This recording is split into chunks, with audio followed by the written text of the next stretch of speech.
자, 이준석 대표 얘기가 나와서요. 자, 장동혁 대표와 지난 화요일 만나서 특검 연대를 본격화했는데 연대가 여기에서 끝날 것이냐, 지방선거까지 연대할 것이냐, 김정철 최고 질문 많이 받습니다. 장동혁 대표와의 연대는 지금 통일검 특검, 그다음에 공천 비리 관련된 이 부분에 대해서는 예.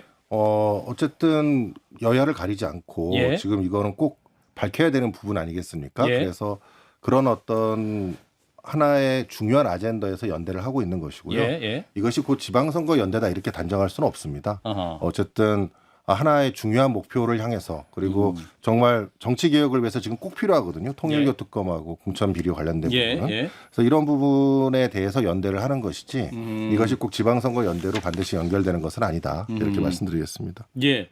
근데 지금 이제 그 장동혁 당대표가 이제 그 단식을 네. 하면서 단식을 했는데 이제 천하람 원내대표가 그 필리버스터를 진행하고 네네. 있지 않습니까? 네, 지금 하고 그러니까 이렇게 통일교 특검법에는 네. 공통분모가 있기 때문에 네네 맞습니다. 이 두 당의 연대가 굉장히 좀 네. 결속력이 있는 게 아니냐 이런 판단을 또 하고 있긴 하거든요. 이 부분만큼은 정말 결속력이 있게 저희도 정말 적극적으로 참여해서 이 부분은 반드시 통과시켜야 되기 때문에요. 예. 어떤 일이 있더라도 통과시켜야겠다 이런 강한 의지를 가지고 있습니다. 예. 그렇기 때문에 연대를 하는 것이죠. 자, 근데 그 단식이 일단 시작했는데 단식에 그럼 출구는 어디일 것이냐? 특검이 통과되지 않으면 단식을 안 끝낼까요? 윤석열 대표님? 그러기가 어렵죠. 이게 통과가 되기가 글쎄요. 민주당이 관심을 가져줘야 되는 거고 여론도 받쳐줘야 되는 건데 국민들이 이 건에 대해서 얼마나 관심을 갖고 계신지도 의문이고 좀 제가 항상 여기저기서 얘기를 하는데 정치인이 웬만하면 전 절대라는 표현을 쓰지만 안 예. 하는 게 안 해야 되는 게 단식, 삭발, 삼보일배 이런 얘기를 하는데 출구가 없어서 그래요. 퇴로가 없는 그렇죠. 거의 마지막 방법이란 말이에요. 단식은 예. 그러니까 이거를 어디까지 생각하고 지금 결행하셨는지 잘 모르겠고 궁금한 건 이 정도로 절실하다면 같이 이것을 추진하고자 하는 개혁신당의 이준석 대표는 그럼 뭘 하실 거냐 이런 질문이 나오잖아요. 예. 네. 거기서부터 의문이에요 저는. 그래서 이 단식이 다른 것을 겨냥한 거 아니야. 아까 우리 얘기했잖아요. 예. 열흘 지나서 뭔 일이 있고 뭐 이런 것 때문에 한 건 이런 생각을 갑자기 하게 돼요. 예. 네. 어떻게 되는 거예요? 지금 이준석 대표가 지금 멕시코에 가 있습니다. 아, 그래요? 네네, 한국에 없어요? 그래서 네네 조호영 부의장님하고 한 3주 있다 오십니까? 네네 한 하루 일주 정도 있었는데 지금 밤입니다. 그래서 이 뉴스가 나오고 나서 아마 이제 그거에 대한 메시지를 곧 내실 겁니다. 그래서 이거에 대한 답변이 아마 곧 나올 거라고 뭘 생각합니다. 하긴 하시나 보죠? 당연하죠. 근데 오. 저는 솔직히 실망스러운 게 네. 아니 이준석 대표와 개혁신당은 뭐 통일교라든가 뭐 공천헌금 뭐 특검이라든가 지금 주장하신다는 거 아니에요. 그거 꼭 국민의힘하고 같이 해야 됩니까? 같이 안 하면 안 돼요? 워낙 민주당이 아니 뭐 둘이 합치면 뭐 저희 민주당 의석 이길 수 있습니까? 그 의석하고 무슨 상관이에요? 아니 어떻게 내란 세력하고 내란에 대해서 반성도 안 하고 있는 세력하고 어떻게 연대를 할 수가 있어요? 아니 그 내란 갑자기 세력- 사이가 안 좋아지기 시작해서 아까까지 사이가 갑자기 좋았었는데 갑자기 아, 거리가 이게- 다시 멀어졌어요. 아 얘기해 너무 주세요. 실망스럽습니다. 마음의 거리가. 아니 내란 세력의 문제를 여기에 붙이신 건 뭐냐면 전혀 이게 사실은 내란 세력이니까 모든 걸 같이 할 수 없다. 그러면은 아예 이제 국민의힘은 아예 정당이 아니라고 생각을 해야 되고 그러면 아예 해산돼야죠. 네. 그런 게 아니지 않습니까? 그 안에서 지금 잘못된 사람들은 다 기소가 돼서 지금 사형도 구형 받았고 그 안에서 이제 절연을 할 수 있는 모습을 보이느냐 안 보이느냐 예. 여기에 대한 문제가 지금 저희가 바라보고 있는 관점인 것이지 네. 그렇다고 해서 여기랑 뭐 아무것도 할 수 없다 이렇게 되는 거는 절대 뭐 저는 불가능- 근데 개혁신당도 네. 이런 비판이 너무 뼈아프기 때문에 조국 혁신당 끌어들이려고 했던 거라고 저는 생각해요. 그거를 조국 대표 왜 안 오십니까? 이렇게 네, 이준석 대표가 네. 멘트했던 근데 부분들. 조국 혁신당 같은 경우는 내란 세력하고 못 하겠다는 거 아니에요. 그러니까 그게 조국 대표님의 약간 좁은 마음 이렇게 생각되는 거죠. 왜냐하면은 조국 혁신당도 야당이잖아요. 예. 근데 지금 지금까지 쭉 보시면 조국 혁신당이 야당으로서의 어떤 행위를 한 걸 보신 적 있나요? 저는 거기 여당이라고 봐야죠. 그러니까 집권 결국은 야당이라고 표현합니다. 조국 혁신당에서 집권 야당. 집권 야당. 예. 그렇기 때문에 야당이라고 하는 것은 어쨌든 정부 여당이 잘못하는 것을 적극적으로 비판할 수 있어야 되는 예. 거지 않습니까? 예. 그럼 그 비판의 목소리를 내는데 같이 연대를 하는 것뿐입니다. 그리고 그 내란에 대한 잘못에 대해서 우리는 아주 강력하게 비판을 하고 있고요. 근데 이제 조국혁신당이 뭐 야당 역할 하느냐라고 했는데 뭐 제가 조국혁신당 뭐 방어할 필요는 없지만 네. 일단 최근에도 저희 민주당과 지금 정부에서 최근에 낸 검찰 개혁과 관련된 네. 정부안을 가지고 조금 의견이 다르잖아요. 네. 조국혁신당이 거기에 대해서 상당히 비판의 수위를 높여가지고 저희 내부적으로도 조국혁신당 그러지 말아라고 하고 있는 상황이고 또 선거를 앞두고 나름대로 저희가 각을 세우면서 호남에서도 경쟁하고 있는 구도를 보이는 거거든요. 예. 그래서 이제 어쨌든 뭐 조국혁신당이 야당 역할을 하냐 안 하냐를 뭐 따지는 것보다 저는 그러면 예를 들어서 자 장동혁 대표가 지금 단식 들어갔습니다. 그러면 이준석 대표도 이제 한국 와가지고 만약에 단식 들어간다. 근데 내란과 관련된 문제 나오면 단식 다른 데 가서 또 따로 할 거예요? 아니잖아요. 왜 그렇기 때문에 김정진 최고를 이렇게 공격하시는데? 저는 이 개혁신당이 내란 세력과의 어떤 절연에 대해서 선택적으로 행동하는 것 같아서 진지하게 말씀하세요. 네. 그 조국 대표가 검찰 개혁 관련해서 하는 얘기는 또 완전히 다른 문제예요. 왜 다른 문제냐면요. 이미 민주당이 굉장히 나쁘게 검찰 개혁을 하고 있는데 그보다 더 나쁘게 하자는 게 조국 혁신당의 얘기예요. 그러니까 조국 혁신당이 이 잘못을 비판하는 세력이 아닙니다. 이거보다 더 나쁘게 하자는 지금 세력이기 때문에 이렇게 얘기하시는 거는 저희가 맞지 않고 알겠습니다. 개혁신당의 예. 이준석 대표께서 아마 이제 지금 돌아오면? 아침이 되면 예. 그쪽에 그 멕시코 시간으로 아침이 되면 메시지를 내실 것이다. 기자들이 또 좀 힘들겠네. 자, 그런데 박정희 그 개혁신당의 최근 행보를 네. 지방선거와 아무 관련 없는 갑작스러운 정치적 행보다라고 누가 생각하겠습니까? 야, 지난주에도 우리 강성규 변호사가 네. 대구에서 흉한 소문 얘기를 하셔서 큰 파문이 있었는데. 그렇죠. 예. 경기지사 출마설, 예. 홍준표의 서울시장 출마설. 예. 예. 예. 그런데 이제 제가 이 말씀 드리는 이유가 예. 말씀하신 대로 우리 부대표님 말씀하신 대로 예. 개혁신당의 많은 지지자들이 내란에 대해서는 굉장히 단호한 입장을 갖고 있어요. 맞아요. 그런데 국민의힘하고 정치적으로 언젠가는 연대할 필요가 있어요. 그러니까 출구가 필요했어요. 예. 이준석 대표는. 예. 근데 무턱대고 하면 명분이 없단 말이에요. 아직까지 내란 세력과 절연도 안 하고 있는 국민의힘과 어떻게 연대를 하느냐. 이게 굉장히 정치적인 고민거리였는데 예. 마침 통일교 특검이라는 좋은 명분이 생긴 거예요. 그러다 보니까 우리는 내란 이거하고는 별도로 네. 이건 해야 되기 때문에 연대하겠다 이런 식으로 가까운 모습 보이면서 밑에서는 저는 개인적으로 물밑에서는 지방선거 관련해 가지고 공천 관련해서 많은 논의들이 있을 거라고 생각합니다. 특별히 이준석 대표의 네. 지방선거 출마지와 그리고 거기에 국민의힘과의 단일화 여부 출마한다가 거의 생각하시네요, 이준석 대표가. 무조건 저는 한다고 봅니다. 안 할 수가 없는 수석 상황이라고 최고위원님 말씀해 주세요. 자, 제가 정확히 말씀드리겠습니다. 정확하게. 이준석 대표께서는 이번에 지방선거를 총 지휘하셔야 됩니다. 그래서 지휘. 네 경기도지사의 출마 가능성은 없다. 제가 그렇습니다. 정확히 말씀드리겠습니다. 0%? 그리고 이제 강 변호사님 말씀하신 부분에서의 차이점이 뭐냐면은 저희는 옳고 그름을 판단하는 거예요. 어떤 게 옳은 것인가를 보고 그 옳은 거를 실현하기 위해서 같이 연대하는 겁니다. 민주당이 잘못된 점이 뭡니까? 민주당이 옳고 그름이 있을 때 옳고 그름을 가릴 수 있는 정당이었어요? 아닙니다. 민주당은 잘못돼도 우리 편이면 그냥 가는 거예요. 그것을 저희가 비판하는 세력인 겁니다. 그러니까 옳은 것을 하기 위해서 모여서 우리가 같이 힘을 합치자라고 얘기하는 모습을 예. 마치 어떤 밖에서 봤을 때 이거를 정치적인 생각, 의도를 파악하신 건 잘못된 것이고 그래서 예. 제가 이제 명확하게 말씀드릴게요. 이준석 경기도 출마설은 가능성이 없는 시나리오입니다.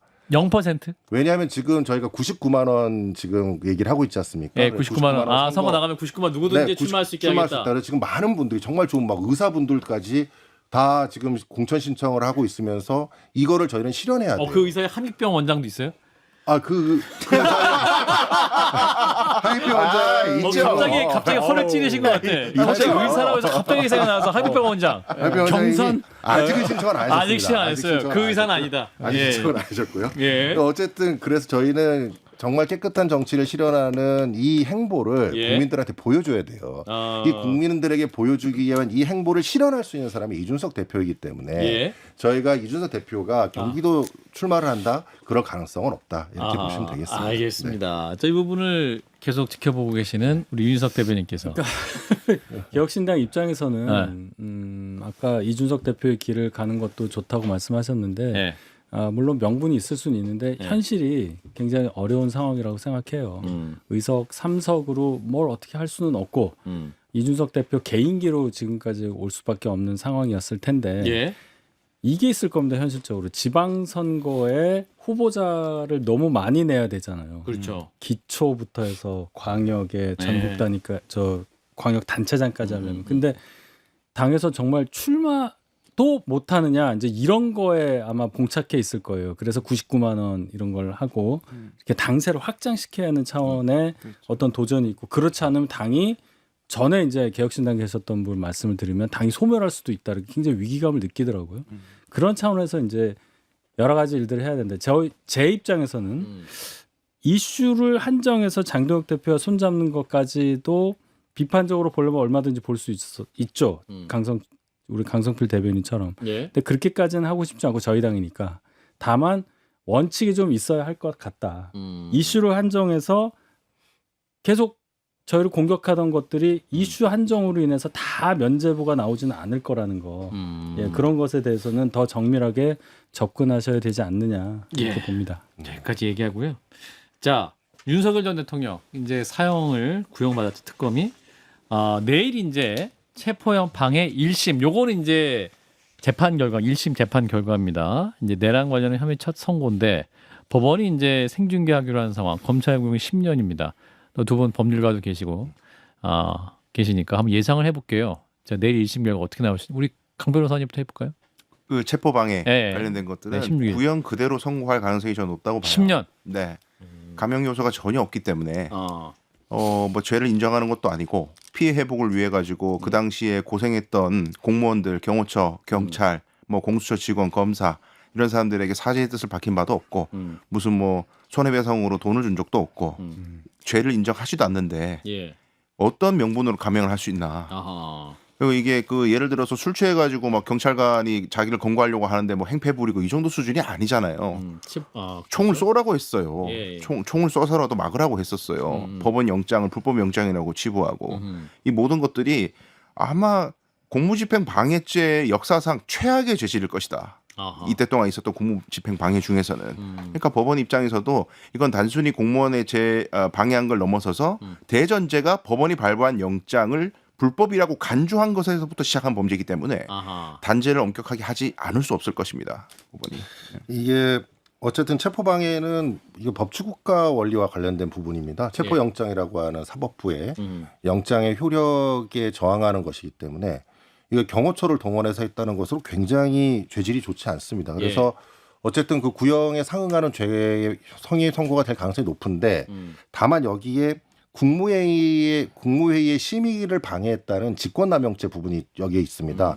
그러니까 저 체포방해로는 5년이 구형되었고 나머지 뭐 3년, 2년 이런 식으로 구형돼 10년이 된 건데 그 직권남용으로 기소된 그 부분은 약간 무죄 가능성이 좀 있어요. 법리적으로. 그래서 제가 봤을 때는 일부 무죄가 나오면서 징역 한 7년, 5년 뭐 7년 정도 선에서 나오지 않을까 전 예상을 하는데 왜 이제 거기에 무죄가 나올 가능성이 있냐고 잠깐 말씀드리면 이게 직권남용에서 국무회의에 심의를 해야 되는데 그 의원들의 중요한 비상경 관련돼서 그분들을 부르지 않아서 배제했다는 거거든요. 근데 보통 이제 뭐 변호인이 방어권을 행사하려고 하는데 변호인의 권리를 못하게 행사했다. 이러면 이제 권리행사 방해죄 문제로 직권남용이 되는데 이 경우에는 애당초 부르질 않았었기 때문에 그 사람들이 그 심의권을 행사하려고 했는지 안 했는지 여부가 불명확한 상태라서 약간 좀 애매한 부분이 있어요. 그래서 약간 그 부분은 무죄 가능성이 있기 때문에 그 부분에 따라서 좀 형량이 달라지지 않을까 이렇게 생각합니다. 네. 예.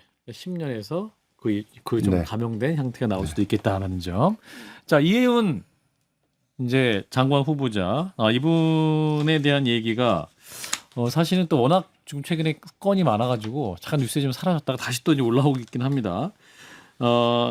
천하람 의원이 이번에 또 이혜훈 비망록까지 입수를 했다. 그래서 불법 정치자금 수수욕 관련 경찰 4사를 무마하려고 했다. 뭐 이런 내용이 담겨 있다고 하는데, 자 일단 관련해서 우리 강성필 대변인께서 고개를 숙이고 계시지만, 자 이혜훈 후보자 관련해서 이슈가 더 커질 수 있을 것이냐. 뭐 이제 이슈가 뭐 일일 사건으로 뭐 계속 터지고 있기 때문에 뭐 예. 더 이상 커질 수도 없는 것 같아요. 왜냐하면 저도 개인적으로 이 직업상 계속해서 뉴스를 팔로우를 하지만 좀 따라가기 어려울 정도거든요. 너무 많이 나와서. 네. 그렇기 때문에 사실 이제 뭐 죄송하다고 말씀드리기도 좀 민망한 상황이에요. 사실. 근데 이제 뭐 천하람 의원이 뭐 어디서 입수를 했는지는 모르겠지만 그럼에도 불구하고 이게 이제 어떤 신뢰성을 담보할 수가 있는가에 대해서는 사실 의문이 좀 있습니다. 그리고 이제 내용 자체가 예. 워낙 좀 크기 때문에 예. 뭐 최동욱 전 검찰청장이라든지 아하. 윤석열 전 대통령의 얘기가 나오고 있기 때문에 예. 사실 이 정도의 상황을 어떻게 이제 천하람 의원도 이걸 어떻게 입수하게 됐는지 좀 배경 설명도 좀 필요한 것 같고 어쨌든 이 부분과 관련 포함을 해가지고 많은 부분에 있어서는 이제 이혜훈 후보자가 청문회에서 저는 밝혀야 된다고 생각합니다. 예. 다음 주 월요일인데. 자, 이거 저는 처음에 이혜훈 후보자 지명됐을 때 이 생각이 제일 났어요. 이게 좀 시간이 지난 얘기지만 오. 제일 먼저 떠올렸던 것이 이 사건이었단 말이에요. 예. 옹모 씨라는 사람에게 뭐 돈을 빌렸다. 그다음에 뭐 김치 뭐 담가주고 반찬 갖다 주고 뭐 이런 얘기 명품 뭐 받았다 이런 게 있었단 스폰서 말이에요. 느낌의. 예. 예. 결론은 제3정당 바른정당 대표에서 물러나요. 그만큼 큰 사건이었어요. 예. 이게 지금 한 9년 정도 지난 일이기 때문에 기억이 없었지 엄청 컸단 말입니다. 예. 그래서 변호를 이렇게 할 수밖에 없었고 입건조차 안 되게 만들 수밖에 없었던 상황이 이제 드러난 거라고 볼 수밖에 없어요. 이 비망록의 성격이 뭔지는 제가 모르겠지만 예. 이 내용에 대해서는 저는 이거 사실일 거라고 믿어요. 뭐 이 신빙성에 대해서 제가 의심이 안 갈 정도로 그 당시 그만큼 이혜훈 후보자 입장에서는 굉장히 큰 거였기 때문에 최동욱, 윤석열 이런 분들과의 관계가 나올 수밖에 없는 거다. 저는 그렇게 봅니다. 이제 이혜훈 후보자 저격에 가장 앞장선 게 지금 개혁신당 천하람 원내대표인데 저희 어디서 이렇게 개혁신- 자료가 많이 와요? 김정철 최고. 궁금합니다. 요즘 개혁신당의 홈런 타자입니다. 이대호를 닮은 몸집이. 그래서 지금 비망록이 지금 요것만 있는 게 아니고 내용이 네. 또 다른 내용이 더 많이 있습니다. 아, 그렇기 더 때문에 있어요. 아마 천하람 원내대표가 아마 이혜훈 후보자가 어떻게 얘기하냐에 따라서 또 비망록에 또 추가된 내용들을 얘기를 할 건데요. 어쨌든 요 내용들만 봐도 지금 굉장히 심각하고요. 여기 지금 최동욱 총장의 얘기는 사실 법조계에 계신 분들은 알겠지만은 이게 이제 몰래 변호 수임을 많이 하셨다는 소문이 많이 돌았습니다. 그래서 선임계를 안 내고 선임계가 드러나지 않은 상태에서 그 당시 윤석열 총장과의 친분이 가장 가깝다라는 얘기를 이 법조계에서 시장에서 돌면서 그분한테 가가지고 안 되는 사건은 글로 가져가라 이렇게 그래서 적극적으로 수임을 많이 하셨다는 제가 소문을 들었어요. 그래서 엄청 많이 벌었다. 엄청 그런 그 얘기를 들었는데 그게 선임계가 안 들어가고 됐다는 얘기를 들었는데 제가 이 비망록의 내용을 보니까 예. 아 이분이 그런 일을 실제로 했을 수 있겠구나. 그리고 이혜훈 어쨌든 지금 후보자께서 이렇게 민주당에서 이재명 대통령께서 신뢰할 정도의 분이시라면 예. 여기에는 비망록의 내용도 신뢰할 만한 내용 아니겠습니까? 그 정도에 믿을 만한 분이니까. 갑자기 강성필 대변인. 아니 몰래 변론했는데 어떻게 다 알고 있지? 예. 아니, 이게 그 사실관계가 조금 이제 바로 접해야 될 부분은요. 예, 말씀해 주세요. 일단 지금 제가 드러난 걸 보니까 예. 그 과거에 이제 이혜훈 후보자가 예. 뭐 유관순 열사 기념사업회인가 뭐 거기에 대표인가 회장으로 재직하다가 예. 거기에 이제 자기 보좌관을 갖다 사무총장으로 취업을 시키고 급의 형태로 돈을 빼가지고 예. 가져간 거 아니냐 예. 뭐 이런 의혹으로 이제 조사를 받는데 예. 경찰 단계에서는 입건을 시키고 싶어했다. 경찰 단계에서 입건을 시키고 싶어했는데 그 당시만 해도 검경수사권 조정이 되기 전이기 때문에 예. 검찰이 그거 하지 마라고 하면은 경찰이 입건시키기가 불가능한 시대였다 그 당시에는. 예. 그래갖고 이혜훈은 입건도 되지 않고 그냥 완전히 묻고 싶었는데 예. 이게 잘 안 돼가지고 뭐 변호사 선임을 해서 열심히 해보라 했더니 그 변호사가 입건되는 건 막지 못할 것 같다. 입건 지휘 내리면 그때 대응 방안 강구하자. 그렇죠. 이렇게 그게 얘기했더니 정상적인 변호사들의 반응이에요. 예. 입건 자체를 어떻게 막아? 수사는 착수를 하고 그 수사에 대응하는 게 변호사의 일인데 예. 입건을 못하게 막는다. 그거는 정상적인 변호사의 영역이 아니에요. 예. 그러다 보니까 이혜원이 이제 신경질 내는 내용이 나오는 거죠. 이런 변호사 소리 할 거면 비싼 변호사들 그렇죠. 왜 받나? 그렇죠. 그래서 찾아간 게 최동욱이라는 거 아니에요. 최동욱 총장께 전화. 그렇습니다. 수임해야 일할 수 있다. 할 수 없이 수임 사인. 그렇죠. 성공보수 5천, 네. 7천 뭐 네. 이렇게 착수금 있어요. 7천에 네. 성공보수 5천이라고 보입니다. 이건. 네. 착수금 7천은 계약금인 거고 바로 바로 선임하자마자 바로 쏘는 거고 예. 내가 원하는 결과 이건이 안 됐다. 그러면 이제 5천만 원 추가. 그래서 1억 2천짜리 선임이 되는 건데 두 변호사 이런 수임 해본 적 있어요? 말도 안 되죠. 저희는 검찰총장도 돼야 되겠어요. 착수금이 더 적어요? 착수금이 보통 성공보수보다? 원래는 그렇죠. 예, 근데 이게 성공 여기는 가능성이 조금 낮다고 생각했나 보네. 그렇겠죠. 예. 성공 가능성이 낮으니까 착수금이 높고 그런데 인센티브가 지금 드러난 이거 해보셨네 이분도. 그러니까 해봤어. 드러난 걸 보면은 최동욱 총장이 속해 있던 법무법인을 선임한 건 맞다. 맞다. 맞는데 담당 변호사 지정을 갖다가 아하. 그 법인에 있는 어떤 변호사 A 변호사라고 하는 사람을 해놓고 예. 그냥 메신저로 쓴 거예요. 보통 그렇게 하거든요. 전화해서. 최동욱이 직접 하지 않고 그냥 그 법인에 소속된 변호사가 가가지고 전하는 거예요 메시지를. 절차에서 원하는 결과가 나오고 그렇게 해서 수임료 엄청나게 받고 이래가지고 대법관들이 이런 게 빡쳐서 화가 나가지고 깜짝이야. 죄송합니다. 깜짝이야. 화가 오늘. 나서 예, 화가 형사 나서. 사건의 성공 보수는 전부 반사회적 계약이야. 불법이야. 이런 거 받는 거 자체 전부 무효야. 이렇게까지 대법원 판례를 낸 거예요. 이런 거 하지 말라고. 예. 김 변호사님. 예, 실제로 이런 지금 이 얘기가 나왔을 때 이번 예. 이제 공천 비리하고 똑같죠. 이 법조의 이런 정관 비리. 정관 비리는 정말 이번에 뿌리채 뽑아야 됩니다. 이것도요. 예. 이게 이제 법조 신뢰를 완전히 깎아먹는데 이런 정관분들이 어떻게 하냐면은 의뢰인이 이렇게 오지 않습니까? 네. 오면은 그 검사한테 스피커폰으로 전화를 해요. 직접 전화를 합니다. 그래서 들려줘요. 그러니까 이게 뭐 자네 다른 잘 있나? 다른 사례 얘기하는 다른 사례 거죠. 얘기하는 다른 거죠. 사례 얘기입니다. 이분도 아마 그랬을 가능성이 높은데 예. 어쨌든 다른 사례에서 그런 식으로 해가지고 들려줍니다. 예. 아 그래서 자네 언제 점심이나 먹지? 이렇게 얘기해가지고 끊은 다음에 이제 바로 3천 5천씩 받는 거예요. 이런 식의 이건 일종의 사기입니다. 이게 사기죠. 이런 행위를 하는 것 자체 그리고 또 그게 실제로 통했다 그러면 정말 검찰청은 없어져야 마땅한 거죠. 이런 행위했기 때문에. 선배님이 전화했으면 이렇게 뭔가 좀 나아지고. 그렇죠. 그러니까 그런 행위. 그런데 이게 문제가 더 심각한 거는 예. 경찰에는 거기에 한 수십 배 많기 때문에 더 문제라는 거예요 지금. 그래서 제가 걱정되는 것이고 이번 기회에 정말 이런 것들이 정말 다 정화돼야 돼요. 정화될 수 있어요? 대한민국이 지금 시대가 어느 시대인데 예. 아니 AI 시대도 다 되고 지금 정말 다른 것은 다 발전되는데 예. 법조하고 정치만 발전이 안 됐어요. 그 저는 조금만 붙이자면 예, 예. 이번 청문회 때요. 예. 이거 관련해 가지고 최동욱 총장 타고 서울중앙지검장 윤석열 타고 경찰 수사 무마했다. 예. 이거 제대로 해명 안 되면 예. 이해운 후보자 날려야 됩니다. 어. 대통령께서도 결단하셔야 돼요. 이거는 예. 지금 민주당이 하고 크네, 있는 이거. 예. 검찰 개혁에 정면으로 반하는 이 개혁 취지에 정면으로 반하는 사례이고 아파트보다 더 심해요 이거. 그럼요. 부동산 투기보다 더 심한 사례. 이거를 해명을 못 하는데도 그냥 덮고 지나간다는 거는 자. 말이 안 자 됩니다. 민주당 말씀해 보세요. 이게 이제 유전무죄가 되는 거예요. 돈 있는 사람들이니까 전관 이렇게 변호사 쓸 수 있는 사람이. 그럼요. 야. 보통 사람은 아니 7천만 원 될지도 안 될지도 모르는 일에 7천만 원을 어떻게 씁니까? 700만 원도 수임하기 힘들어요 일반 시민들. 그러니까요. 벌벌 떠는데 그렇기 때문에 근데 제가 쭉 들으면서 어떤 생각이 드냐면 아니 제도는 이미 완비가 되어 있는데 아니, 사람들이 좀 잘못된 것 같아요. 이걸 어떻게 막을 거예요? 전화해서 3쿠션으로 봐버리는데. 그렇기 때문에 저는 이걸 좀 막는 거는 엄벌에 처하는 것밖에 없다. 사전에 잡아내기 어렵다면 나중에 어떤 이유로든지 간에 이게 발각됐을 때는 엄벌에 처하는 수밖에 없다. 저는 그렇게 그러니까 봐요. 인사권 행사하시면 되잖아요. 이현 후보자에 대해서 일단 그것부터 하면 되잖아요. 유전무죄입니다. 그 얘기를 안 하고 있어. 그러니까 그러니까 청문회 뒤에 결단이 있어야겠죠. 청문회 뒤에. 청문회를 굳이 할 필요가 있냐는 말씀이에요. 아니 그래도 주어진 절차에 의해서 소명을 하나 청문회 들어보자. 해서, 예. 또 다른 어떤 일이 오늘 생길지 목요일이- 모르잖아요. 일단 오늘 목요일이니까 예, 광고 안 나오나요? 아니, 광고 민주당이- 없어요.